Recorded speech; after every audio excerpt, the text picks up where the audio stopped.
Good afternoon and welcome to the CIEEM Webinar on Natural England's new protected species licensing policies, your questions answered. A recording of this presentation and Q&A session will be made available on our website and YouTube channel in the week commencing the 13th of March. Whilst we are waiting for everyone to sign into this webinar, I would like to go through some notices with you.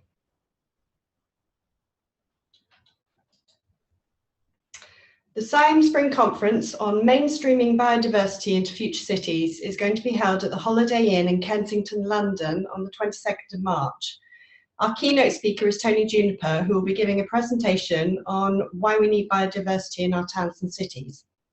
There are a variety of delegate rates available for members and non-members. To see all the relevant information and to book yourself onto this conference, please go to the Training and Events section of our website at www.cieem.net. We are offering a range of protected species training events this spring. Our eDNA training has been updated this year to consider the use of the new Natural England policies from a consultant's point of view. The course will reflect the new policies discussed in this webinar and provide the early learning experiences the tutors have gained in the application of these policies. We are running a range of GCN ecology surveys and mitigation training during April, as well as the bat and otter focused events throughout the spring and early summer. More information and online booking is available via the Training and Events section of our website. During this webinar, Rob and Paul will provide you with a brief overview of the purpose of the new protected species licensing policies in England, how they are being implemented, and then answer delegates' queries on new policies. In addition to the questions submitted in advance, Rob and Paul will also hold a live Q&A session at the end of this webinar. If you would like to ask a question, you can click on the Q&A button at the top right-hand corner of the screen at any time during this session. Type your question and press send. We cannot guarantee being able to answer everyone's questions, but we'll try and get through as many as possible. I'm now pleased to hand over to Rob Cameron and Paul Horswill. There will be a short delay while we swap presentations over, so please do bear with us for a minute.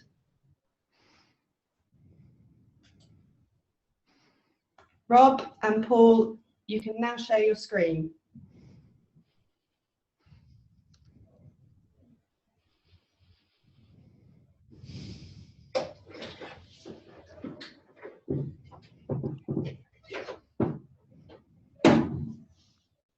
How's that work, Howard? I'm hoping you can see that presentation full size. I can't see your presentation at the moment.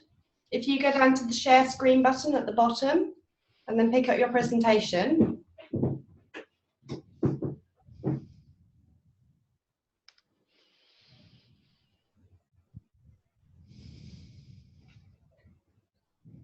Yes, I can see it now if you put it into full screen. That's fine, and it's over to you, Rob and Paul. That's great. Thank you very much. Thank you to CIEEM for setting up this webinar, and to all on the line for phoning in. The first thing for me to do is to introduce ourselves. Paul Horswill is joining me in this call, and Paul is the person who was responsible for the consultation on the new licensing policies, and is leading for us now on a pilot for Great Crested Newt district licensing in Warwickshire, and is involved in exploring the possibility of strategic approaches on bats. I'm Rob Cameron. I'm Natural England's manager for regulatory reform work relating to protected species. Now, we'll run through a presentation, but it's worth noting that CIEEM has collated a set of 95 questions for us, submitted to them in advance of this webinar. We've looked to identify key themes in these questions, and we'll seek to cover them in this session. We can't cover all, but we'll cover as many as possible. The focus of the webinar is the new licensing policies. We're in the stages of the implementation of these policies. So it's great to have opportunities like this and the training courses that were mentioned at the outset to expand a shared understanding of how the policies will work. Many of the questions that were submitted to CIEEM were not directly about the new licensing policies. Many were about district licensing for great crested newt. I don't think this is at all surprising that there were lots of questions about that because of the publication of the Housing White Paper, which announced that there would be a national rollout of district licensing for great crested newt. This is the approach many of you may have heard that we have piloted in Woking, and district licensing, following the model set by the Woking pilot, is likely to be a central means of implementing the new licensing policies for great crested newt. So we will cover questions about district licensing in this webinar, at least the most commonly recurring questions. There were quite a few other questions, I have to say, which were on other issues such as the low impact class licenses and modifications, and we won't be covering those because we didn't feel that they were in the scope of the webinar that most people were phoning in to hear and see. Paul will take us through the background to the policies and the rationale behind each of the policies in turn. After he's done this for policies 1 and 2, then I'll come in and round up some of the questions which have been asked. Then I'll do this again after Paul has covered policies 3 and 4. There are some, in addition to that, there are some generic questions that apply to all of the policies, and Paul will cover those at the end. And as said at the outset, there's the opportunity for you to raise questions through the Q&A option, and they'll flash up on our screen. We'll do our best to read them as they come in and cover the ones that we haven't covered already in any time we have left available. So thank you very much for phoning in. I'll now hand over to Paul to cover background and policies 1 and 2. Thanks, Rob, and good afternoon, everyone. So just 4 points we wanted to make by way of background before we explain the policies in a bit more detail. The first is that the policies have now been formally approved by DEFRA. They were approved on the 12th of December. And so you can now start to use them in your licensing applications. That decision by DEFRA followed a public consultation. And if you were one of the 259 people that responded to that, both Rob and I'd like to say a big thank you, because they were very helpful responses, very well thought out. And there's a lot of support for the policies, as well as some very good advice really on how we can use them to maximize benefits to wildlife and developers. So a big thank you from both of us there. And the decision by DEFRA also followed about 18 months of testing these policies in cases where the benefits to wildlife and developers were particularly great. We had permission from DEFRA to test them out in cases where benefits were particularly strong, and that was really helpful as well, because it means we can go into this period where they're now fully available with quite a bit of experience under our belts.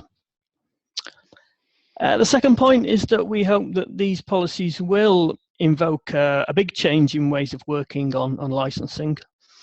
Possibly the biggest change that we've seen since the habitats regulations were enacted back in 1994. For great crested newts in particular, we think that this change will occur quite rapidly. The consultation responses we received indicated that demand would be high to use these policies for great crested newts. And as Rob will explain in a little while, district licensing will be rolled out in England over the next 3 years. So for great crested newts, things will be quick. For other EPS, we accept that the change will be a bit more gradual and occur at a bit of a slower rate. But we do want to emphasise that these policies can be used for other EPS as well. They're not just exclusive to great crested newts. And we'll chat a little bit about how policy 4 can be used for bats a bit later on. The third and fourth points were that we are confident that these will hold benefits for both wildlife and developers, so it'll be a win-win. For wildlife, there'll be much greater focus on habitat provision. We'll start to be able to do licensing conservation at a landscape scale, whereas in the past we've often had to just focus on a site-by-site scale. For developers, a lot of the seasonal delays and uncertainty that are inherent in the current system, we hope will be greatly reduced, and there will be cost savings overall. And we'll explain as we go through this presentation what the benefits and the developers are as we talk about each policy in a bit more detail. So I will move on to policy 1, which involves greater flexibility in mitigation activities. The principal aim of this policy is to allow reduced investment in mitigation activities in return for greater investment in the creation and the enhancement of compensatory habitat in return.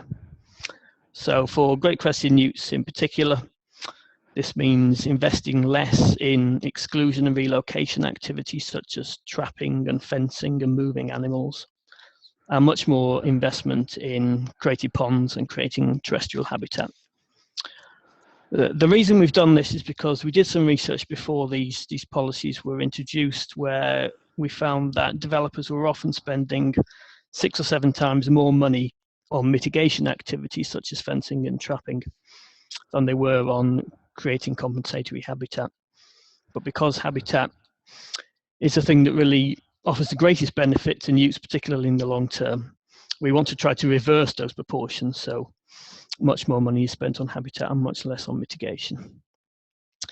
If developers want to use this policy, then they must provide more habitat or better quality habitat or better connected habitat than they would do under if they were sticking to the traditional approach, and that is to offset the risks of carrying out less mitigation activities. The focus of this mitigation also changes quite considerably, because in the past activities such as trapping and moving animals have been undertaken to try to protect as many animals as possible on the site of impact. But now the focus of mitigation switches to just making sure that there are sufficient animals remaining in the post-development landscape to colonize the habitats available. So we're confident that there's benefits here for both great crested newts and developers, as I say. Much more focus on habitat will hopefully have greater benefit to the local wider populations, especially in the long term. And for developers, the overall package of delivering mitigation and compensation will hopefully be lower. And as I'm sure you're all aware, there are quite a bit of seasonal restrictions involved in carrying out mitigation activities, which can lead to a lot of delays. So we hope to reduce those delays as well. So that is policy 1. I will move on to policy 2 before we discuss the questions, because we do anticipate that policies 1 and 2 will be used together quite often. So this policy is specifically about the location of compensatory habitat. Up until now, we've had fairly strict rules on where compensatory habitat can be located, which is that it must be within the development site itself or within an adjacent field or a neighbouring area. And we've learned over the years that sometimes that leads to opportunities being missed, because there have been occasions where we've known that putting the habitat outside the development site could actually be much better for the local great crested newt population in the wider area. But unfortunately, that's just not been possible because of the strict rules we've had, that the compensation must be delivered on site, even if that doesn't offer as great a benefit for great crested newts as it would to place the compensation outside. And as I'm sure some of you are aware, there have been examples where habitat has been put in suboptimal locations, sometimes where there's a lot of pressure from development that will happen in the future.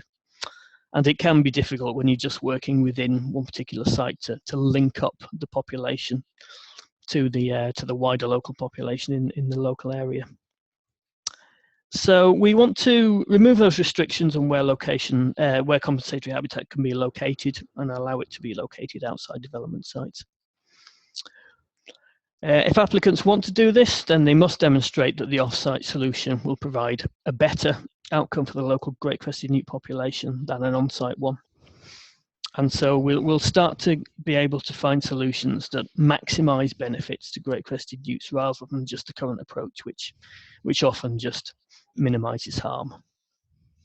So again, we hope this will be much more beneficial. We'll be able to place great crested newts in areas where they're likely to thrive and create much bigger habitats that are of better quality and better joined up to the local wider populations.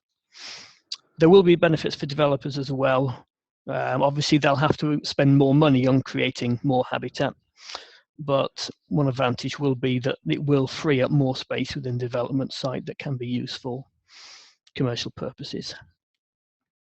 So that's a brief overview.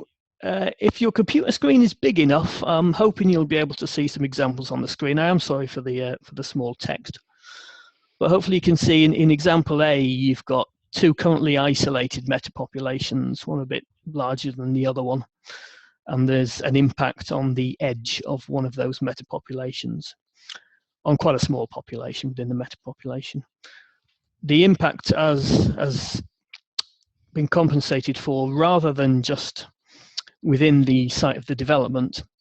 It's being compensated for by creating a much bigger population, which has linked up those two previously isolated metapopulations, so they're all functioning as one much larger metapopulation.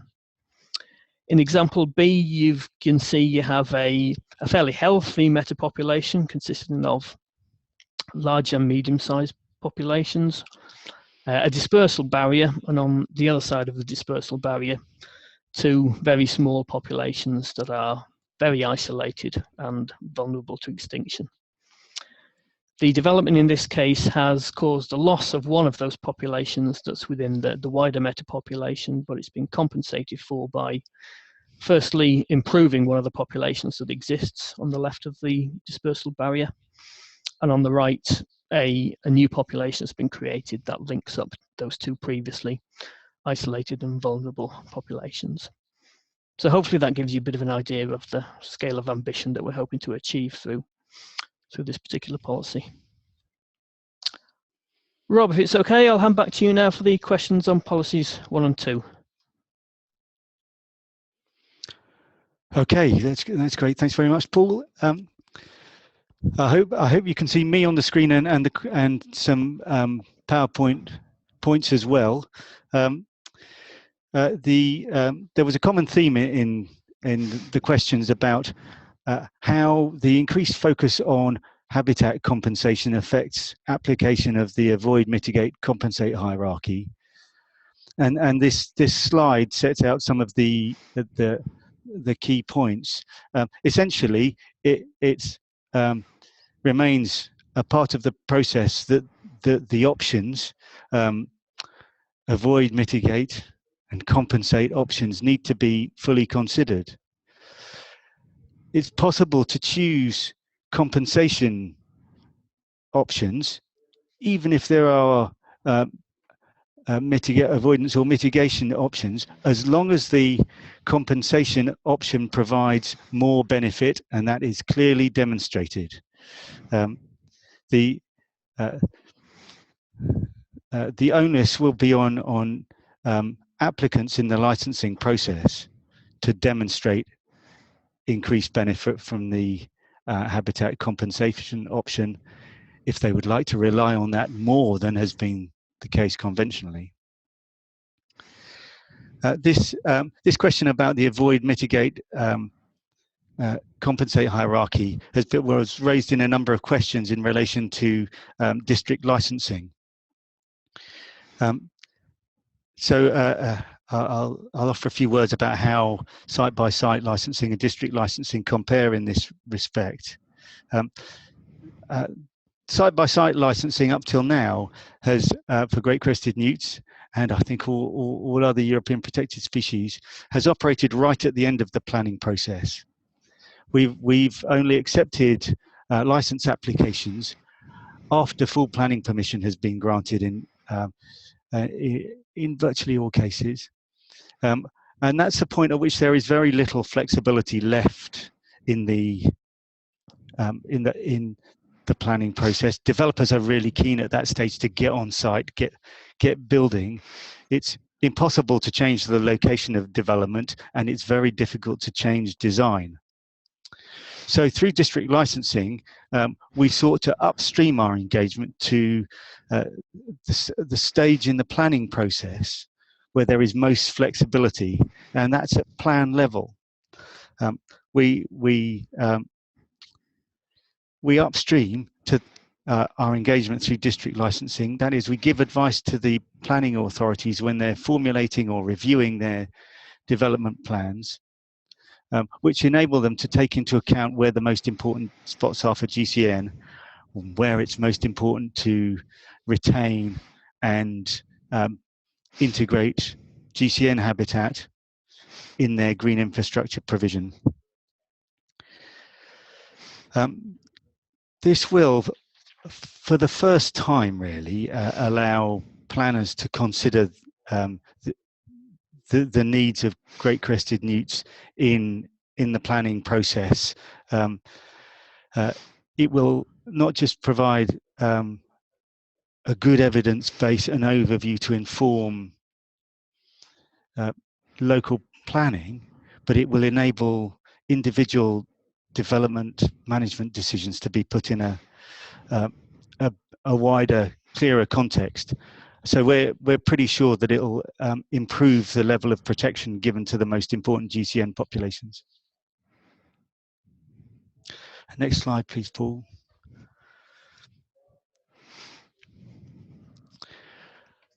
Another area of questions, particularly coming from Policy 2, has been about how far away it will be acceptable to locate compensatory habitat from the site of a development impact. If the licensing policy 2 allows off-site compensation, how far off-site? The starting point is the European guidance on strict protection, and that focuses on the local EPS population. We will expect habitat compensation to benefit the local EPS population. We don't consider that necessarily restricts habitat compensation to the same meta population, because in our view there can be a number of meta populations within a local population. We're certainly not in a position at this stage to specify a maximum distance that will be allowed. We'll be guided by favourable reference values. This is the numerical description of favourable conservation status, and we are working these favourable reference values up at the moment for the national level. In advance of that, the encouragement I would give you is to think of local in a plain English sense. It is what it means. If that's not clear enough, think on a district level. It might be that there are some cases where we accept compensation solutions that are more distant than a district away, and it's clear that district boundaries are not don't reflect ecological functionality, but it's an indication of the scale that we're thinking on. We're not thinking on a regional scale. We wouldn't expect great crested newts or other EPS to be moved hundreds of miles away. There's going to be no northern migration because of this. We expect that we will learn about this with you through casework experience, and at this stage it's it's not possible to be prescriptive or say much more than I have just said. Think local, think on a district scale. There will inevitably be a trade-off between distance, between impact and habitat compensation, and the level of benefit that can be offered. There will be cases where applicants come to us and say, we can offer you much, much more in this location some distance away than we could if we were restricted to the sites available closer. And we need to explore that trade-off. We are likely to accept more distant habitat compensation solutions where the benefits are greater. The risk that benefits need to address, that is why we will seek more benefit when we accept habitat compensation solutions farther away, is characterized as the more eggs in fewer baskets risk. That is the risk of holes developing in, or gaps developing in the distribution of great crested newt, and the population becoming more clustered. Quite a few people have asked us about this, and I'd like to kind of introduce a bit of proportion to consideration of that risk. We're talking here mostly about the effect of development on great crested newt. Licensing mostly covers development operations, and development affects a small proportion of the land surface. Even if you look across decades, it affects a small proportion. So we have the opportunity to learn about application of this policy. It does not present grave or imminent risks.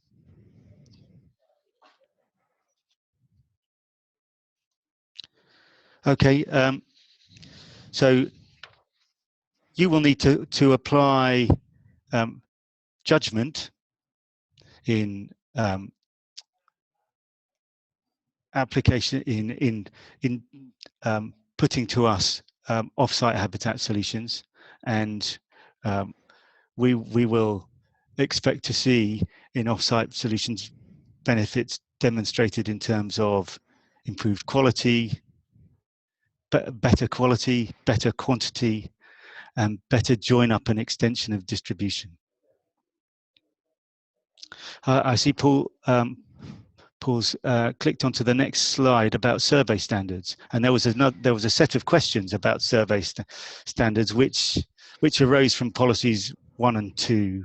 How would the increased focus on habitat provision affect the amount and type of survey data that would be expected? Well, there will be an effect.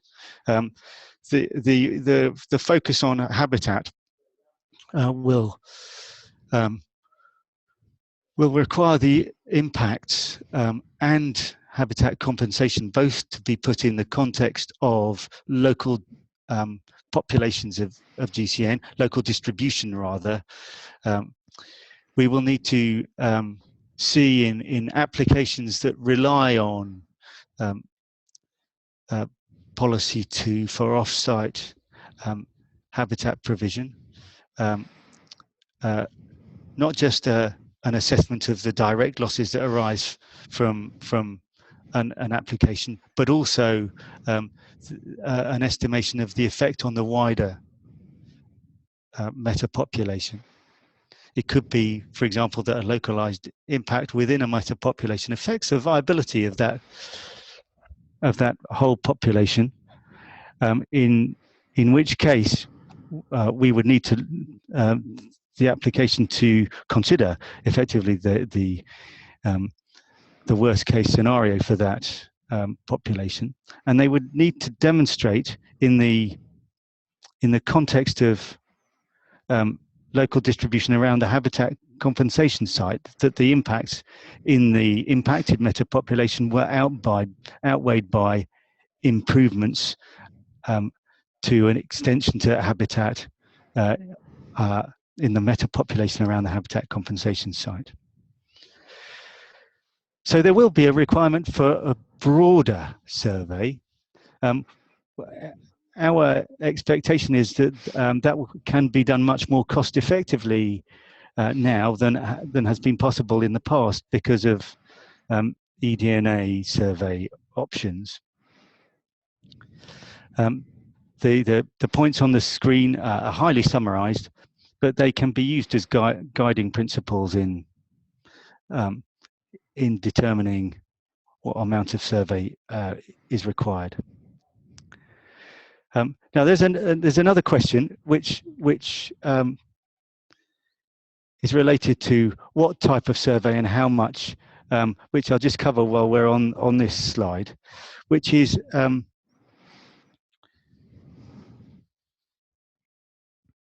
what will this do?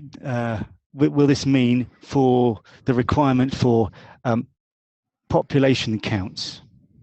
If we're shifting the focus of licensing towards securing habitat outcomes, that will inevitably increase the importance of habitat information, presence and absence, on the quality of habitat and the distribution and extent of habitat. The importance of information on all those things compared to population count information, which has been used up till now as to give us an indication of the population size. The starting assumption around this focus on habitat in the new licensing policies and in district licensing is that great-crested newts follow where the good habitat is. You can predict where the most important populations of great-crested newts will be on the basis of information on where the most habitat is and the highest quality habitat. That will be the focus of the licensing strategies used in district licensing.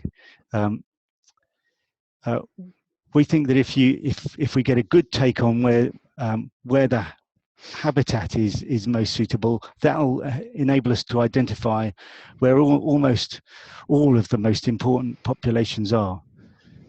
Now, people will identify exceptions, and there are always, in almost any species in our native wildlife, anomalous populations which don't seem to fit the textbook, and sometimes they improve our knowledge of the requirements of a species. With great-crested newt, there is a real question about the sustainability of high counts that are observed in suboptimal habitat, and this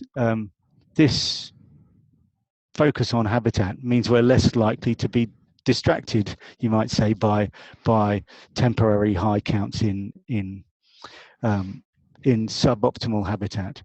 Excuse me.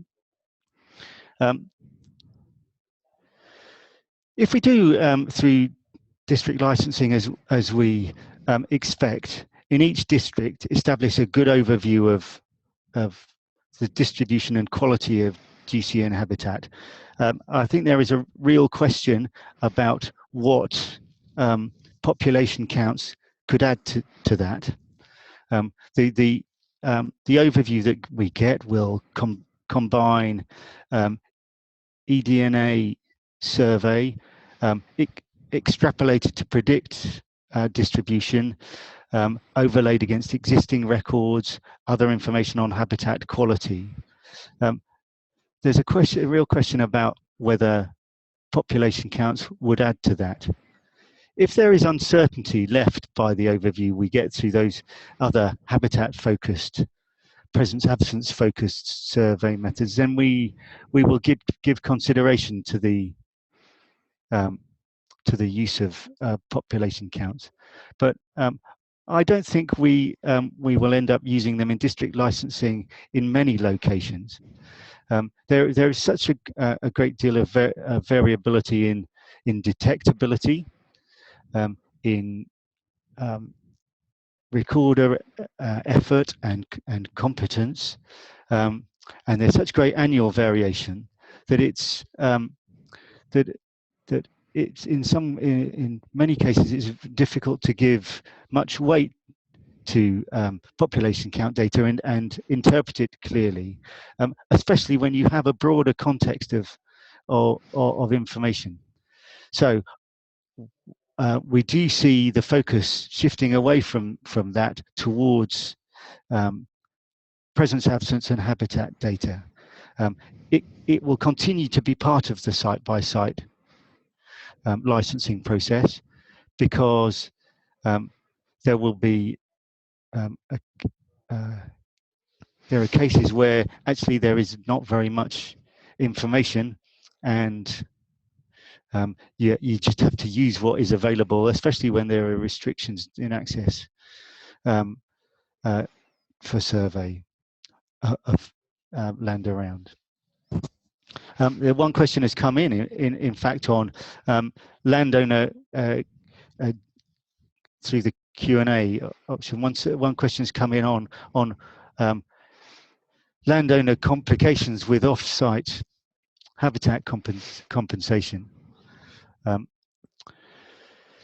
In fact, one of the factors behind off-site habitat compensation, giving a greater geographical flexibility in where it is to reduce the reliance on agreement with individual landowners for provision of habitat. It should reduce the vulnerability to ransom values and so on. So we think it will help agree habitat compensation options with land managers rather than hinder it. Okay, on to the next slide, please, Paul.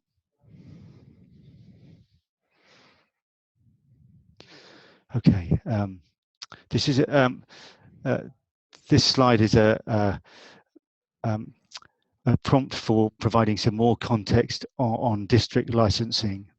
There were a number of questions about who provides habitat compensation, how, who decides whether it's adequate, and I think these were mostly about district licensing. So I'd like to give you a bit of an indication of what's on the way with district licensing. This map on the screen shows where we've received license applications over the last 2 or 3 years. Reddish colours, red and amber, show where we've received most license applications. Orangey and yellow colours, middling numbers, green, lower numbers. The uncoloured areas on the map are areas where we received no license applications in the last 2 or 3 years. So district licensing will be aimed at the areas where there has been most licensing activity. It's a bit like we want to aim district licensing at where there will be most licensing activity or licensable operations, and we're guided in that by where there has been most up till now. It's a bit like using the weather. It doesn't tell us exactly where there will be most. It gives us a guide, and so we will target district licensing taking into account the distribution of past license applications, but we will also use other information that we can get hold of to identify where it will be most helpful to target district licensing. We're putting in place a program to establish district licensing in 150 districts over the next 3 years, about 20 in the year beginning in April, and 65 in each of the 2 following years, leading up to March 2020.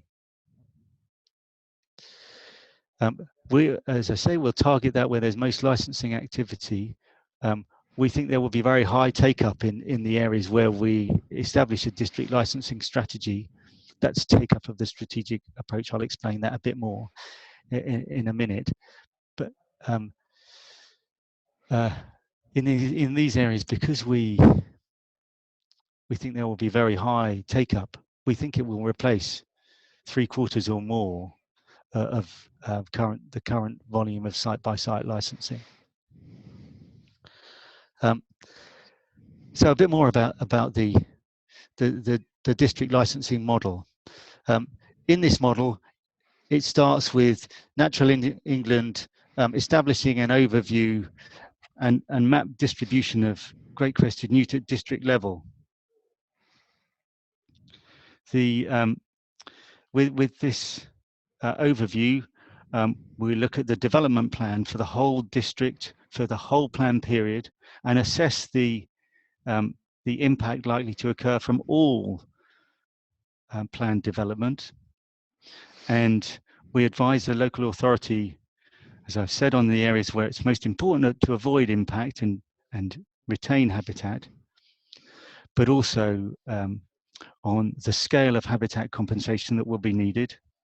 And we will identify areas of search for the provision of habitat compensation, areas of search aimed at where habitat compensation will provide most benefit in terms of extending out from strong populations,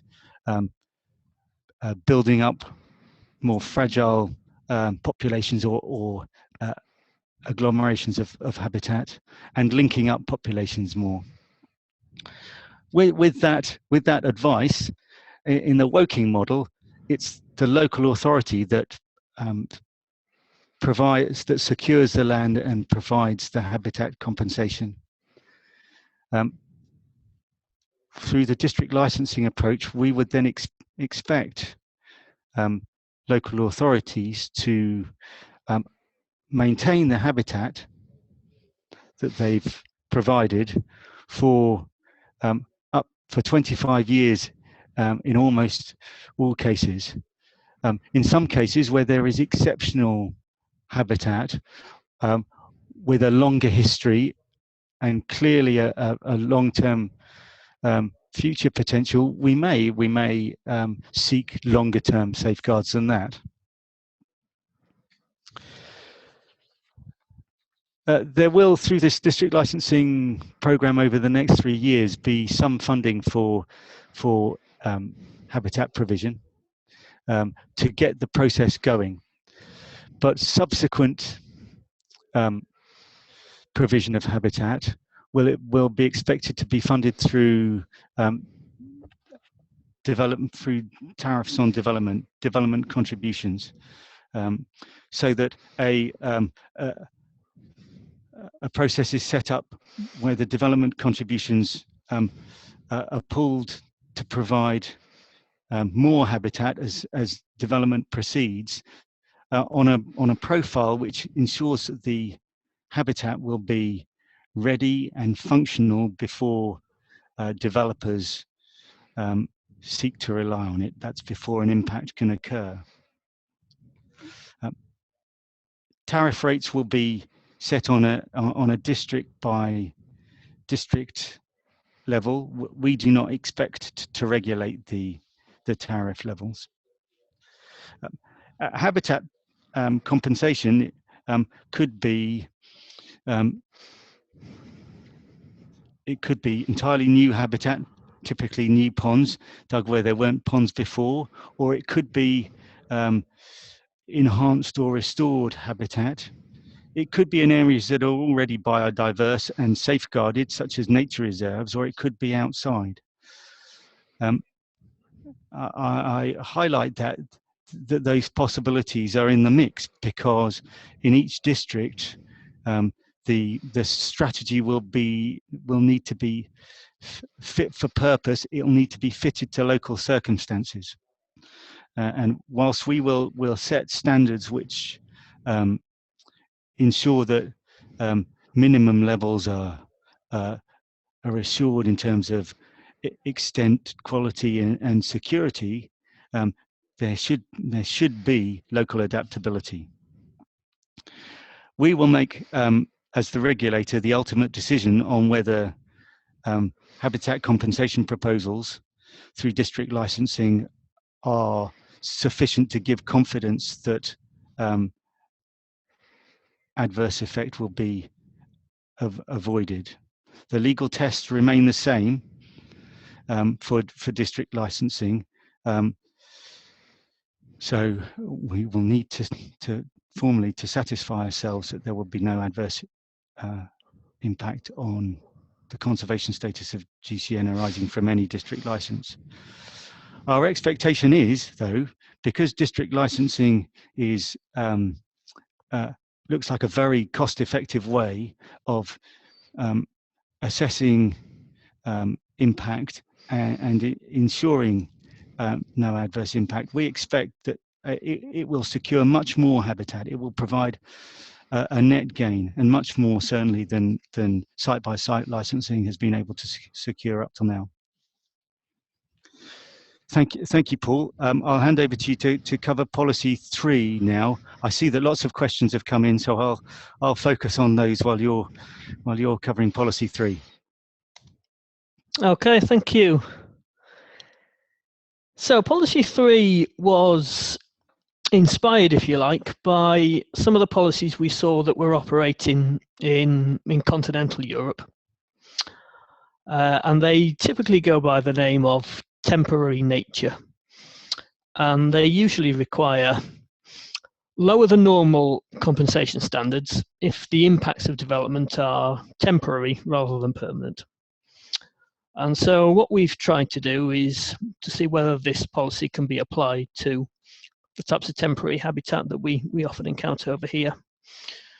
And that can include phased development, and we're very interested in including this type of thing on brownfield sites. But the thing we had in mind in particular were mineral workings, because as I'm sure you're all aware, they often create habitats in which great crested newts can absolutely thrive and result in very high great crested newt populations within the site of the mineral working. The typical approach, if great crested newts are found within mineral workings now, is for the operator to apply for a license, to capture the animals and to move them into compensatory habitat that's been created outside the mineral working, and then to erect permanent amphibian fencing, quite often around the whole site, and then finally destroy a lot of the habitats that are on site that could be attractive to great crested newts in the future. And this is a procedure that we're keen to see stopped, because it not only potentially harms great crested newts and means they can't access habitats where they could thrive, but it generally is bad for wildlife in general. Putting up permanent dispersal barriers and the destruction of habitats can obviously have negative consequences for wildlife much wider than great crested newt. So it's a practice that we're keen to discourage. And what we'd like to do through this policy is essentially the opposite of what is happening now. We'd like to see if there are opportunities to keep great crested newts within the site in these habitats where they may thrive and do very well. If the benefits of newts remaining within the site outweighs the risk of any mortality that could occur whilst the mineral working operations are taking place. And there are various stages involved in the procedure. It would begin with a survey, and it would involve setting a baseline population.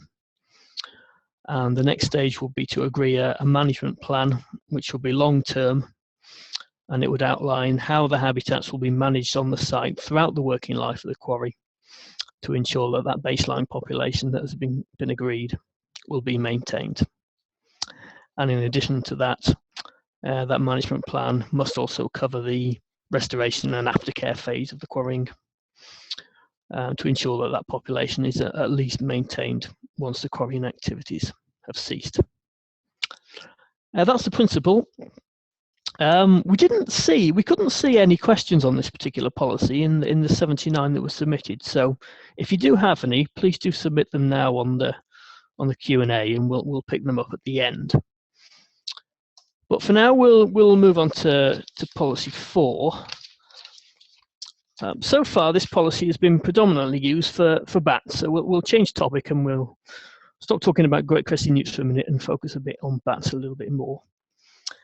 So the aim that we're trying to achieve through this policy is to reduce some of the seasonal delays that can occur from having fairly rigid survey standards.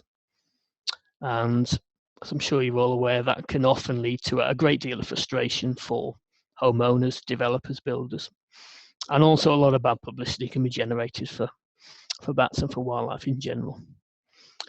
So the aim of this policy is that it will allow a departure from published survey standards, but it will only be available in restricted circumstances. And in contrast to the other 3 policies, we don't necessarily want this policy to become the norm and used in the majority of applications, but we want it to be used in restricted circumstances, which involve 3 sets of circumstances.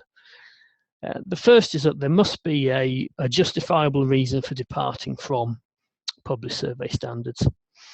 In the cases we've had so far, they've typically involved either access issues, so it's been impossible to get into a building, either due to a lack of permission or quite often due to health and safety constraints, or if there's been an urgent need to carry out development, which has typically involved repair works to lofts and to roofs. That's the first thing. The second is that the impacts of the development must be able to be confidently predicted in the absence of the information that you would usually obtain by carrying out full survey standards. And in some cases, that's involved carrying out some survey, just not to the full requirements that are normally expected. But it's also involved looking at alternative information. That's included DNA analysis of drop-ins in many cases. We've also been talking to local bat groups just to try and gather some information on what bats are likely to be present in that area. And it's also involved a lot of expert judgment as well about what maximum numbers of bats might be using the roost, where exactly within the building they're likely to roost, where the access points are, things like that. And the third point is that the mitigation and compensation package must cover the maximum possible impact that the development will have. That's sometimes known as over-mitigation or over-compensation. And in the past, it's something that we've been quite nervous about because there can be a lot of negative publicity generated along the lines of, look how much this compensation costs for just a few animals that might have been present. But over the years, we've realised that sometimes developers are actually more willing to provide a lot of mitigation and compensation if it means that delay will be reduced. And so we're trying to find a bit of a balance here and accommodate for those particular scenarios. So I hope that's a suitable overview of policy 4. Rob, I think you're going to pick up the questions on this one.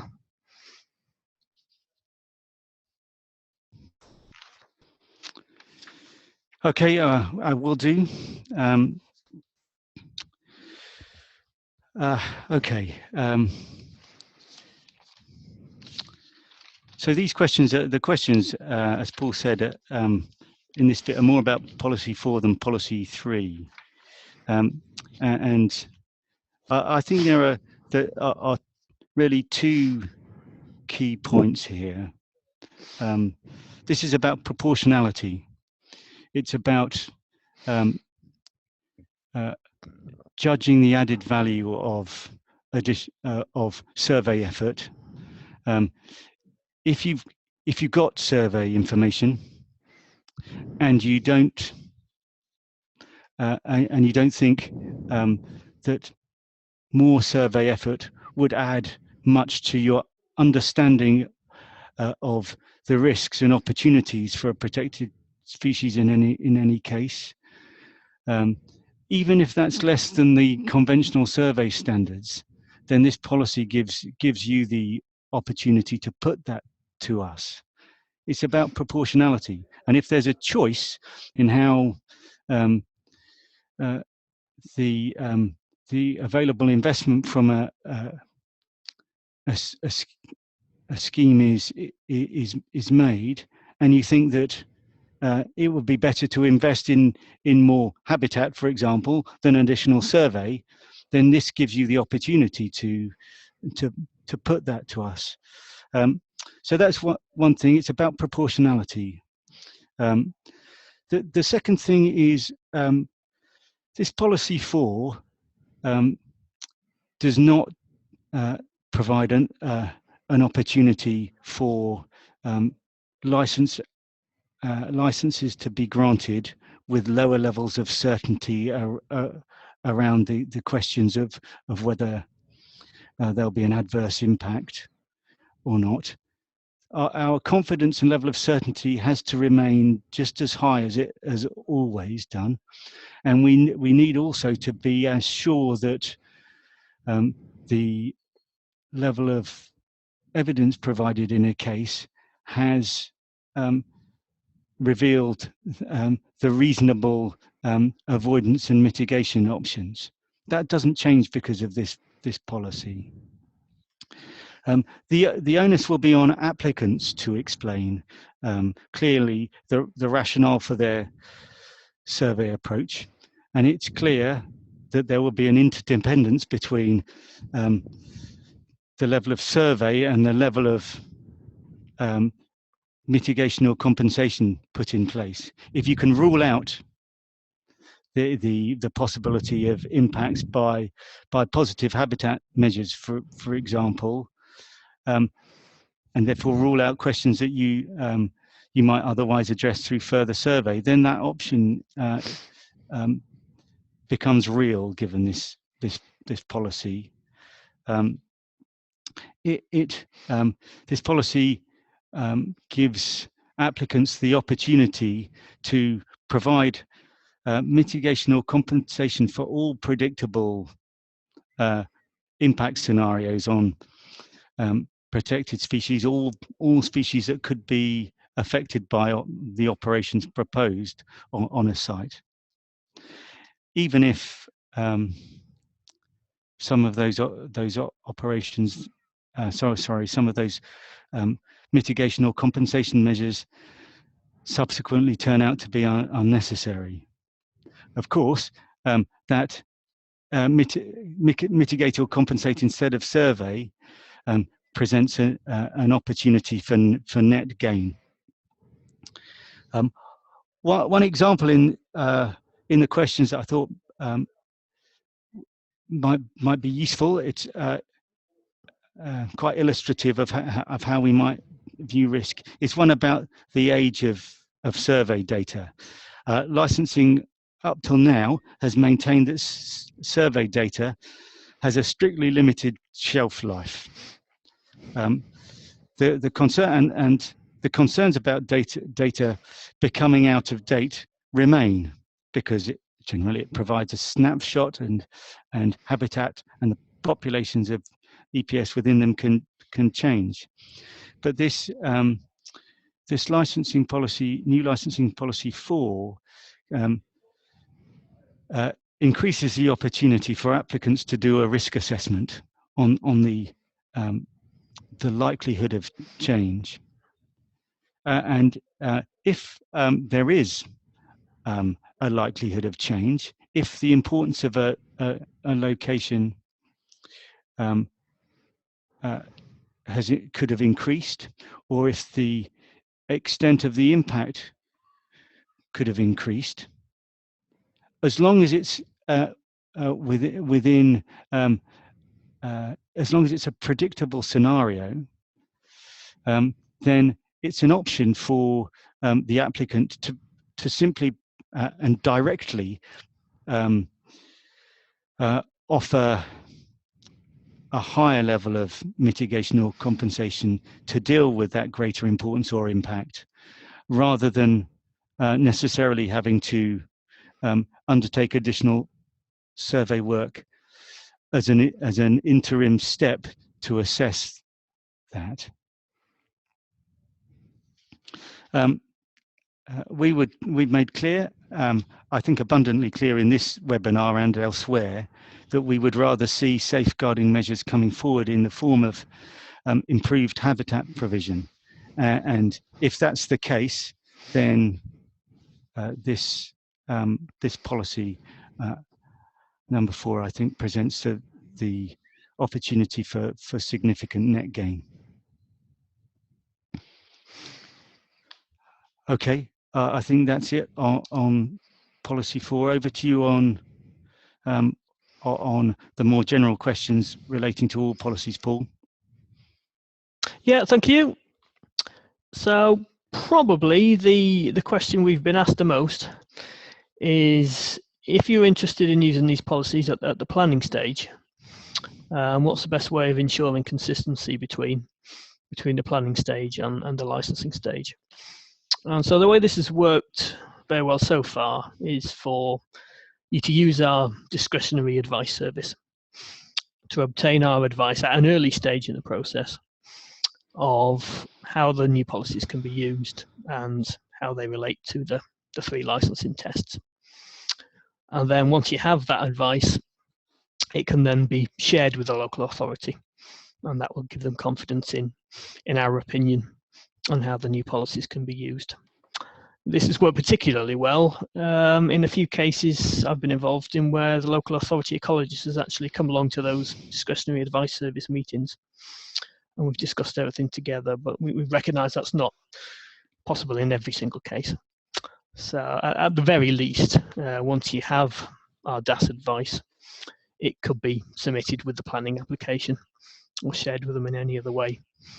There has been some confusion or concern maybe about just how far our DAS advice can be shared, and the answer to that is, once you have the letter, it can be shared with a local authority or any other organisations that you think might be beneficial. And I had a good chat with Algie about this suggestion last week, and they're supportive of it as well. So hopefully that will work, but do give us your feedback on how it's working if you do use it, or any other ideas you might have. Another popular question was about standards and guidance. So what you see on the screen now is the order of play, if you like, of what we'll be doing over the next couple of months. We're hoping to review standing advice to local authorities very soon. We'll make a start on that very soon. And shortly after that, we will review the guidance on EPS mitigation licensing that already exists on gov.uk. We will explore with government, DEFRA and government digital services, whether there is a possibility of dedicated guidance on the new policies sitting on gov.uk.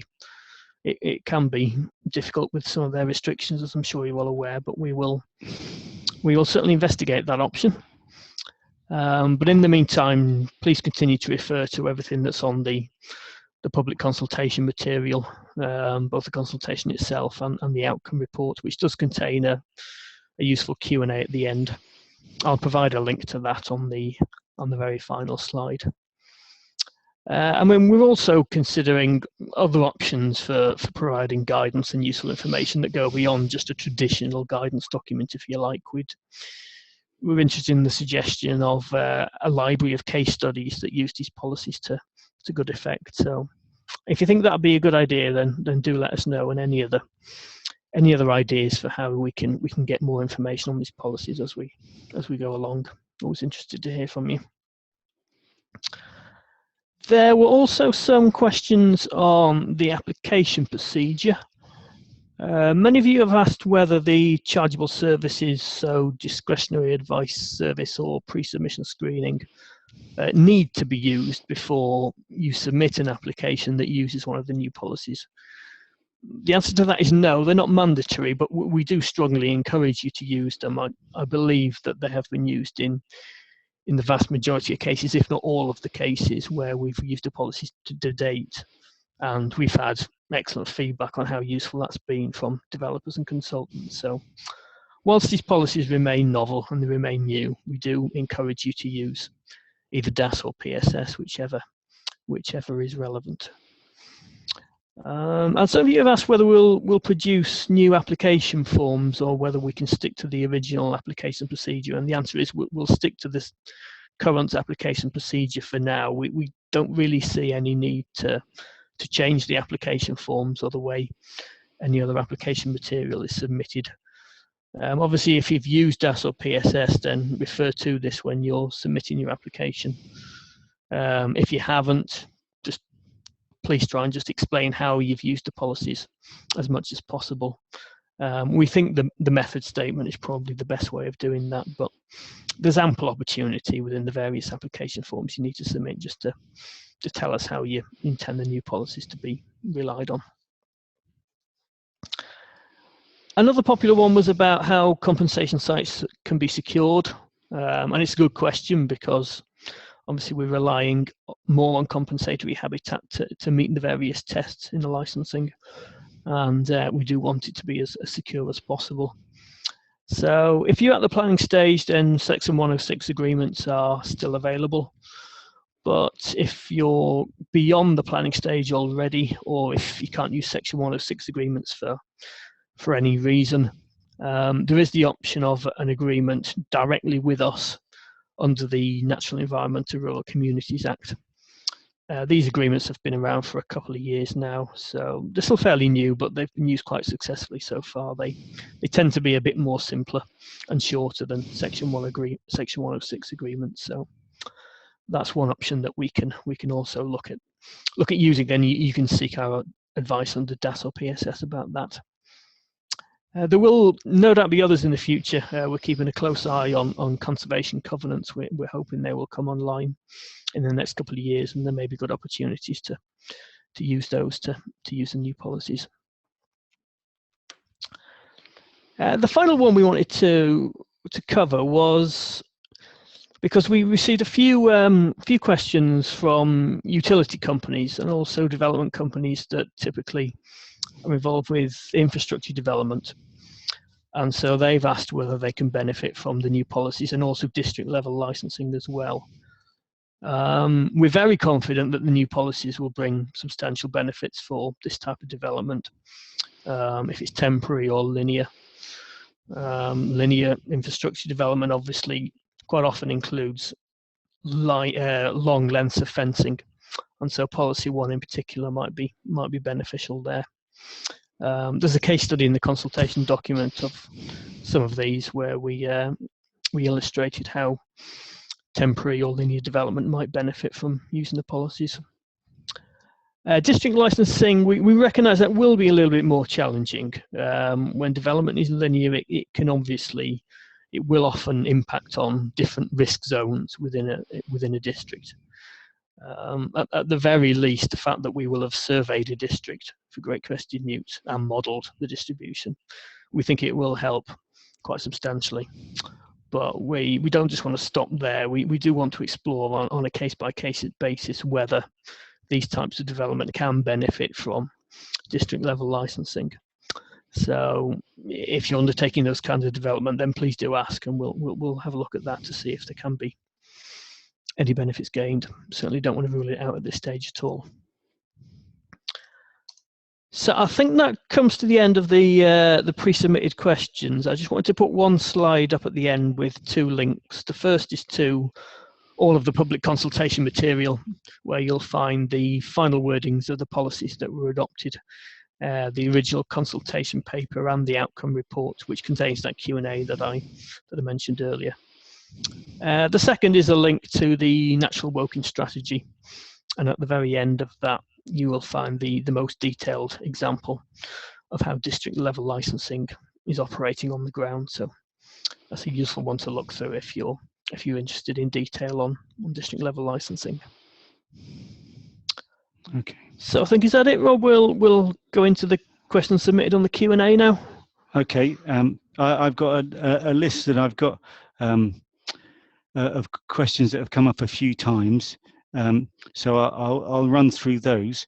I haven't got all the way through, Paul. So whilst I run through these questions, Paul, if you would go straight to the bottom of the list and work up, and if there's time at the end, we'll come to you to cover any additional questions that you think we can usefully do so in the time available. Okay, so there's no particular order here. I've written down a set of things. Some of them are very quick. More than one policy can be used at a time. And some of them naturally go together, like 1 and 2 naturally go together, and we expect in many, even most cases, for policy 1 to be used in combination with policy 2.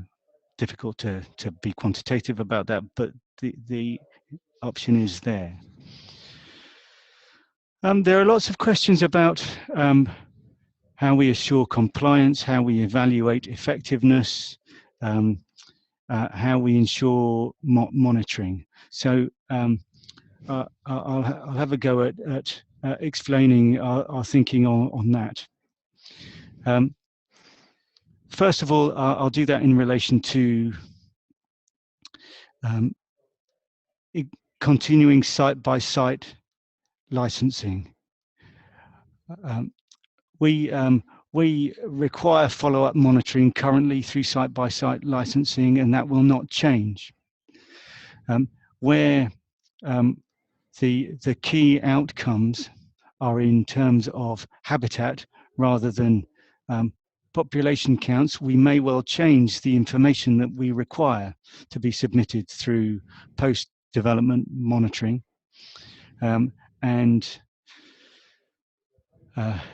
We haven't fully worked that through yet, and I expect that there will need to be a considerable amount of discussion with some applicants about that, but expect some change. In relation to district licensing, there is enormous potential to improve the quality of information that we establish at the outset and through monitoring. I'll put that into the context of the current national monitoring scheme for great crested newts. That operates it's still in the baseline setting stage, the National Monitoring Programme for Great Crested Newts. It involves a sample across England of 300 ponds per annum. It's expected to run over 6 years, that baseline setting. And it has a limited capacity within that baseline for spotting changes between the beginning and the end. It's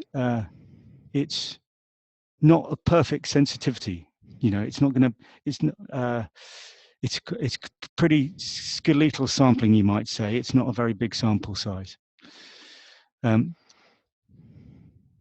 3-year program of district licensing should establish a baseline of 9,000 ponds across the country. So on an order of magnitudes greater than the current monitoring program. So it should radically improve our knowledge of the distribution and status of great crested newts.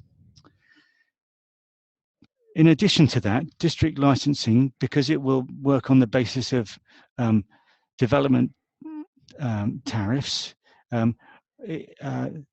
it's expected that the calculation of the rates of development contributions will include not just the provision of the habitat and the maintenance of the habitat, which will be secured by legal agreements through NERC, the NERC Act, the natural. Paul, what does NERC stand for? Natural Environment and Rural Communities. Yeah. Habitat maintenance will be secured under through a legal provision under that Act, through formal contracts. But the pool of funding secured from development contributions should also cover monitoring. And monitoring can be structured in a way that enables us to both track the impact, the the impact of development and the effectiveness of habitat compensation. It should also make an enormous contribution to assessing broader change in the distribution of GCN and the status over time. That's the picture on monitoring. We will work out a monitoring and data strategy to maximize the added value that this data provides and the transparency of the data as well, making it available as widely as possible. Compliance is associated with monitoring. If we have an effective monitoring network, that will help to ensure compliance. But it's also closely related to the question that's come through several times about what the checks and balances are in district licensing, how we will ensure that local authorities holding district licenses maintain a net gain. And the system will be controlled through licenses as now, which is subject to the same legal tests. They will be reviewed every 2 years in each district, and each of those 2 yearly reviews will need to be supported by monitoring and performance information. And if that information suggests that change is necessary, then this review process provides a feedback loop which ensures that change can happen. And if the monitoring information suggests that there are risks in relation to the conservation status of GCN, well, we have the opportunity to not renew the license. In other words, we have continuing regulatory control over the performance of the process.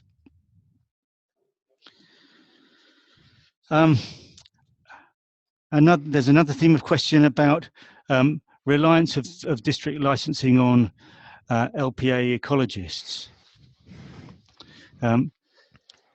District licensing as a process kind of upfronts the assessment as much as possible. It sets a proactive plan based on the best available evidence, which very much reduces the need for the licensing scheme to be administered through an expert as business as usual. It will require expert information to be collected in the form of monitoring, as I've explained. But in a way, it reduces, for this species, great crested newt, it reduces the reliance upon local authorities to be able to draw on someone case by case to receive advice on great crested newts, because that thinking's done at the outset. However, because it provides an ongoing income stream from development contributions, and it's a service, the district licensing is a service for which the local authorities would be expected to cost recover. That's not just for habitat compensation, but for administering the process. It presents an opportunity to gain a new income stream for the provision of ecological services. So we think it may help make a case in some local authorities to employ or retain ecologists.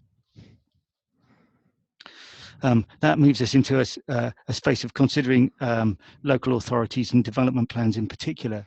There was a question on how we would influence development plans when there is a target for all local authorities to have development plans in place by the end of the year. Well, that may be so, but experience is that the development planning process is an almost continual process. Plans are are most often already being reviewed at the point when they are formally adopted or very soon after.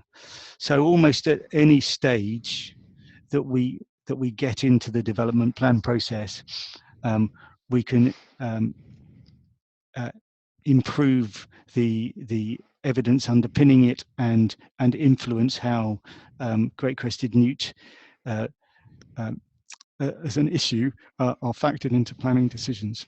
So we need to make it mindful of where each local planning authority is in its local plan cycle, but we think we can do that effectively. And there was a question about which LPAs would be covered in district licensing, and that's really guided, as I said, first by where we think there will be most licensing activity, and therefore where district licensing will provide most benefit.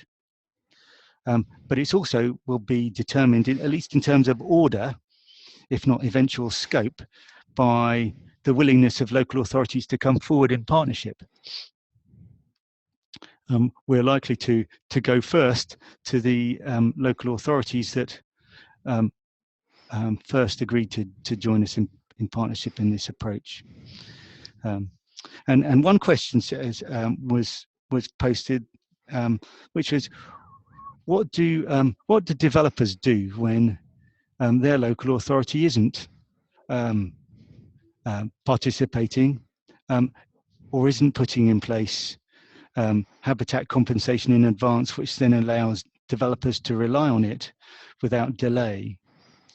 And the answer is speak to your local authorities. From Natural England's perspective, the rollout of district licensing will be helped by developers and others. We hope conservation interests as well, making clear to their local authorities that they think the process would be beneficial and help deliver needed development in their area.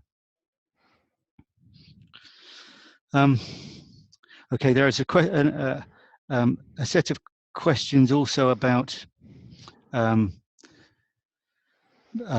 whether great-crested newts will continue to be moved from development sites within district licensing and in individual licensing.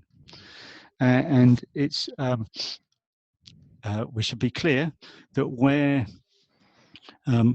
we provide a license which shifts the emphasis towards habitat provision and allows the effort in fencing, trapping and translocation to be reduced such that there is a reasonable likelihood of GCN being left on site, then the license covering that case, whether it comes through the district licensing process or an individual license, will provide a license which makes killing or an injury and disturbance lawful in those cases.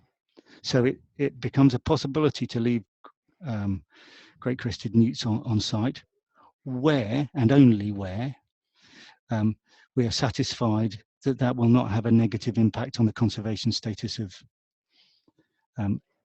GCN, and that's the approach, the principle that's built into district licensing. In district licensing, we will aim to locate habitat compensation where it can be colonized reliably by natural dispersal. And in the individual site-by-site licensing process and district licensing equally, some judgment is required about that, which relates on the proximity of good habitat, which is known to be occupied.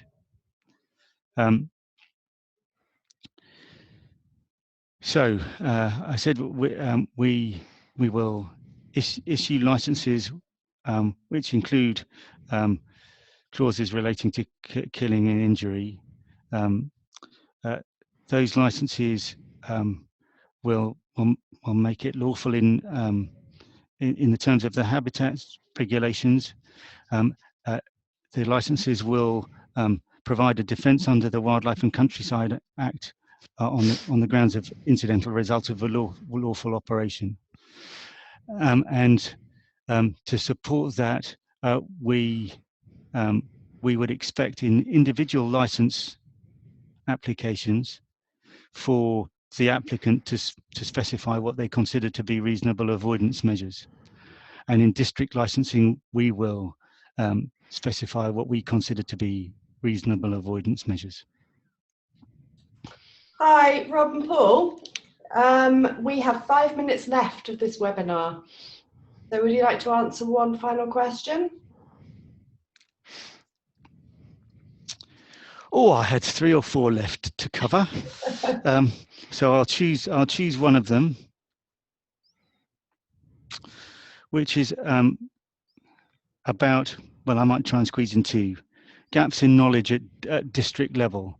If we establish an overview through eDNA, a survey, habitat suitability survey, collation of existing records, spatial modelling, and there are gaps, areas where we're uncertain of the distribution of great crested newt, then it might be that those are in areas where there is neither much risk or opportunity for great crested newt, in which case those gaps, those areas of lower certainty are tolerable. If they're in areas where we consider impact to be likely, then the strategy will, in any district, will highlight those as an area where improvement in the evidence is necessary, and that will need to be built into the strategy at an early stage. And in relation to those areas at the outset, before there is better evidence, district strategies would need to be relatively precautionary. Okay, that's probably enough from me. Paul, sorry, I hope you may have identified some more important questions, and we will take those into account as we move forward. We expect to provide further information through the EPS newsletter and other mechanisms. But for the time being, thank you very much for all your questions and for phoning in. Yes, thanks everyone. Very helpful questions. I'd like to say thank you very much to Rob and Paul on behalf of CIEEM. It's been a very, very interesting webinar. We have had a huge influx of questions come in. If you'd like to continue the questions and answers on LinkedIn between yourselves, that could be a good way forward. I need to go through just a few bits about CPD and how to log your CPD competencies for this webinar. So I will say goodbye to Rob and Cameron, and thank you, Rob and Paul, and thank you very much indeed. Thank you very much. Thank you. Thank you. Thank you.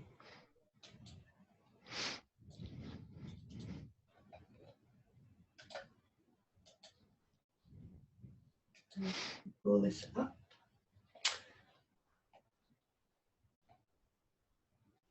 So the competencies covered in this webinar are P1 and P3, and then will come under structured CPD. To do this, if you go into your CPD and you enter in all the information, and there where it says competencies, you can pull down the specific competency for this particular webinar. Also under activity, there'll be a section, a pull down menu, where you can pull down the webinar attendance. I will be sending out a feedback survey to you all after this webinar is over. If you could please complete this, as it will help us an awful lot with future webinars. And the only thing left to say again is to Rob and Paul, thank you very much indeed. And also thank you very much to all the attendees for coming along today. And we really hope you found this very informative and very useful.